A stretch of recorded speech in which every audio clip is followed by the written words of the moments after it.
अकोला शहरातील तुकाराम चौक ते मलकापूर रोडवरील गोपाल सुपर बाजारजवळ असलेल्या फटाका शॉपीला रविवारी सकाळी शॉर्ट सर्किटमुळे आग लागली। सुदैवाने कोणतीही जीवितहानी झाली नाही। आग किरकोळ स्वरूपाची असली तरी मोठा अपघात टळला। अकोला शहरातील तुकाराम चौक ते मलकापूर रोड या गजबजलेल्या भागात रविवारी सकाळी अनपेक्षितपणे आग लागल्याची घटना घडली। गोपाल सुपर बाजार जवळ असलेल्या गोपाल फटाका शॉपीमध्ये शॉर्ट सर्किट झाल्याने धुराचे लोट दिसून आले। स्थानिक नागरिकांनी तत्काळ अग्निशमन दलाला कळवले आणि मदतीसाठी धाव घेतली। अग्निशामक दलाचे कर्मचारी घटनास्थळी दाखल होताच अल्पावधीतच परिस्थिती नियंत्रणात आणली।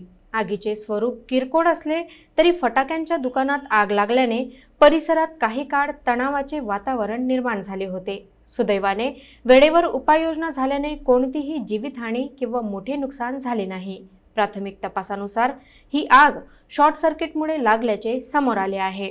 या घटनेनंतर परिसरातील दुकानधारकांना आणि नागरिकांना सुरक्षेच्या दृष्टीने सावधगिरी बाळगण्याचे आवाहन करण्यात आले आहे। दरम्यान पोलीस आणि अग्निशामक विभागाकडून पुढील तपास सुरू आहे।